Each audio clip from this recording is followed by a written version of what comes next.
ఈరోజేమో చంద్రబాబు నాయుడు గారి ప్రభుత్వం వచ్చిన తదుపరి అదే సిఐడి సంస్థ అవేవీ జరగలేదు, మా వల్ల పొరపాటు జరిగిందని అఫిడవిట్లో దాఖలు చేయటం. అంటే ప్రభుత్వాలు మారిన వెంటనే నేరాలు కూడా మాయమైపోతున్నాయని ఈ సంఘటన మనకు రుజువు చేసింది. చంద్రబాబు నాయుడు గారు నిస్సిగ్గుగా పూర్తిగా ముసుగు తొలగించుకున్నారు. ఆయన ఈనాడు సంస్థలు పక్షపాతి అని. మనవాడైనప్పుడు అతను ఏ నేరాలు ఘోరాలైనా చేయొచ్చు.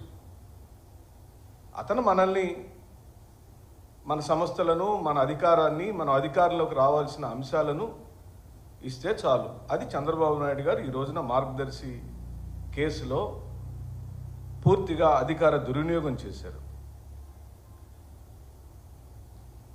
అపహాస్యం పాలైపోయింది. ఈనాడు దినపత్రిక ఆనాడు కాంగ్రెస్ ముఖ్యమంత్రిగా ఉన్న వైఎస్ఆర్ గారి మీద, ఈనాడు వైఎస్ఆర్సీపీ అధినేత అయిన జగన్మోహన్ రెడ్డి గారి మీద పుంకాలు పుంకాలుగా వ్యతిరేక వార్తలు రాస్తున్న సంఘటనలను మేము చెబుతూనే వచ్చాం. ఇది చంద్రబాబు నాయుడు గారి జేబు సంస్థ అని చెప్పాం. చంద్రబాబు నాయుడు గారు రచించిన రచనలన్నిటినీ వారి పత్రికల్లో పతాక శీర్షికల్లో వస్తాయని చెబుతూనే వచ్చాం. చాలామందికి అది రాజకీయ కోణంలో కనపడింది.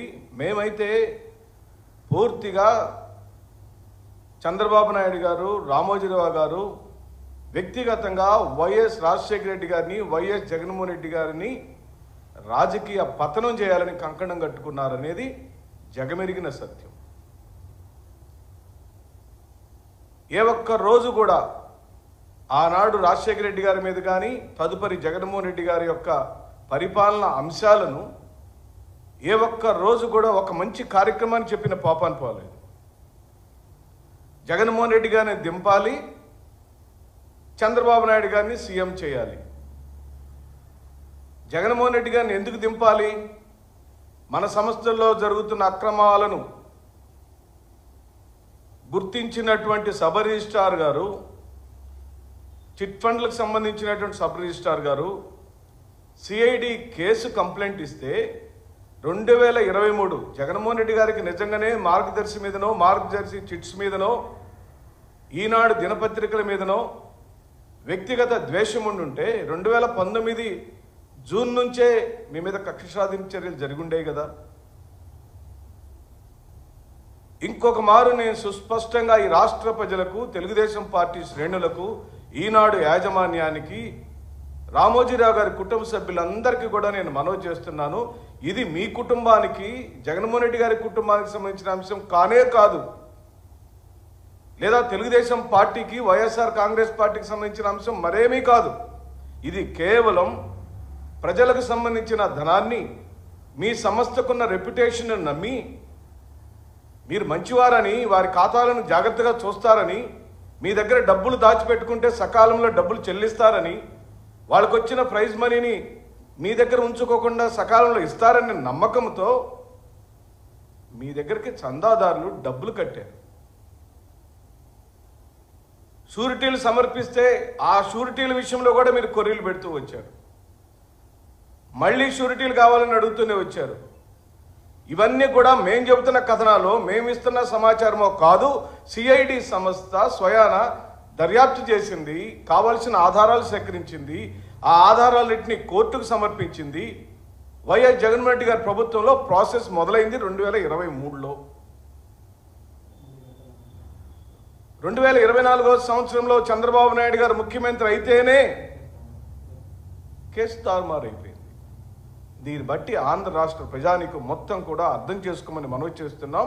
ఇది పూర్తిగా ఈనాడు పేపరు చంద్రబాబు నాయుడు గారి యొక్క జేబులో సంస్థగా మేము అభివర్ణిస్తున్నాం. చంద్రబాబు నాయుడు గారు ముఖ్యమంత్రిగా ఉంటే చాలు, చంద్రబాబు నాయుడు గారు ముఖ్యమంత్రిగా ఉంటేనే ఈనాడు సంస్థ కల్పవృక్షంలాగా ఉంటుంది. చంద్రబాబు నాయుడు గారే ఉండాలి, చంద్రబాబు నాయుడు గారే పరిపాలించాలి, చంద్రబాబు నాయుడు గారి యొక్క ఆధ్వర్యంలోనే వారు చేసే అక్రమాలకు ఈ రోజున పూర్తిగా సంపూర్ణమైన మద్దతు కలుగుతుందని చెప్పి భావిస్తూ ఇది పూర్తిగా క్విట్ ప్రోక్రోగా మేము అభివర్ణిస్తున్నాం. అంటే నేను అధికారంలోకి వస్తే నీ కేసులు మాఫీ చేస్తాను, మరి నువ్వు నా కోసం ఏం చేస్తావు? ఏం చేస్తాను? జగన్మోహన్ రెడ్డి ఏం మంచి పని చేసినా ఆ మంచి పనుల గురించి ఎక్కడా నేను మాట్లాడను. ఆయన్ని దింపటం కోసం పుంకాలుగా అసత్యాలను ప్రచారం చేసి జనంలో ఆయన్ని భ్రష్టు పట్టించడానికి ఏ కార్యక్రమం కావాలని చేస్తాను. మరి ఇది ప్రజలు అర్థం చేసుకోరా అని అంటే ప్రజలకు తప్పుడు సమాచారాన్ని పదే పదే చెప్పటం ద్వారా దాన్ని నిజమే కావచ్చేమో అనుకుని అనుమానం కలిగించే విధంగా కథనాల మీద కథనాలు, అసత్య కథనాలు, సొంత కవిత్వాలు, మరి ఈ రోజున మీరు రాసిన రాతలన్నిటినీ గమనిస్తే పూర్తిగా వర్గీకరణ కార్యక్రమాలు జరిగింది, అసత్యాలు ప్రచారం చేయటం జరిగింది, వ్యక్తిత్వ హననం జరిగింది. అది వ్యక్తిత్వ హననం ఆనాడు స్వర్గీయ రాజశేఖర రెడ్డి గారైనా, తదుపరి ఆంధ్ర రాష్ట్ర ముఖ్యమంత్రిగా అయిన జగన్మోహన్ రెడ్డి గారి మీద అయినా, జగన్మోహన్ రెడ్డి గారి మంత్రివర్గ సభ్యుల మీద అయినా, జగన్మోహన్ రెడ్డి గారి ఎమ్మెల్యేలైనా, ఎంపీలైనా, ఎమ్మెల్సీలైనా, చిట్ట చివరకు జడ్పీటీసీలైనా సరే, సర్పంచ్ స్థాయి వాడైనా సరే, వాడు వైఎస్ఆర్ కాంగ్రెస్ పార్టీకి సంబంధించిన వాడైతే వాడు పనికిరాని వాడే, వాడికి పరిపాలన రాదు, వాడు రాజకీయాలకు పనికిరాడు, వాడు అక్రమార్జనలు చేస్తున్నాడు, వాడు దొంగ అంటున్నారు. మరి చంద్రబాబు నాయుడు గారిని, రామోజీరావు గారిని కూడా, రామోజీరావు గారు స్వర్గీయులయ్యారు కాబట్టి మేము వారి గురించి మాట్లాడకూడదు, అది సంస్కారం కాదు. కానీ సంస్థలకు సంబంధించిన అన్యాయాలను ఎక్కడి నుంచి ప్రయాణం మొదలైంది, ఎక్కడి దాకా రామోజీ ఫిలిం సిటీస్ దాకా ఎలా ఎదిగాం, ఈ ప్రయాణ కాలక్రమం అంతా కూడా పరిశీలిస్తే మీరు ఎదిగిన కాలం అంతా అత్యధిక కాలం మరి చంద్రబాబు నాయుడు గారు అధికారంలో ఉన్నారు. కేవలం 5 సంవత్సరాలు మాత్రమే వైఎస్ఆర్ గారు ముఖ్యమంత్రిగా ఉన్నారు, 2004 నుంచి 2009 వరకు. తదుపరి మళ్ళీ మీకు అనుకూలమైన కాంగ్రెస్ ముఖ్యమంత్రులే వచ్చారు.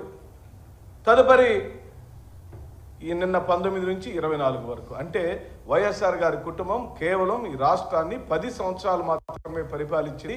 ఈ 10 సంవత్సరాలు మినహాయిస్తే సుమారుగా 40-50 సంవత్సరాల మీ ప్రయాణంలో పూర్తిగా మీకు అనుకూలమైన ముఖ్యమంత్రి గారిని ఉంచుకుంటేనే మీ సంస్థలు ఎదుగుతూ వచ్చినాయి అనేది నగ్న సత్యమని ఈ సందర్భంగా నేను మనవి చేస్తూ, అందుకు ఉపయోగపడిన ఏ ముఖ్యమంత్రి అయినా, మన సంస్థలకు ఉపయోగపడిన ఏ ముఖ్యమంత్రి అయినా, మన వ్యాపారాలకు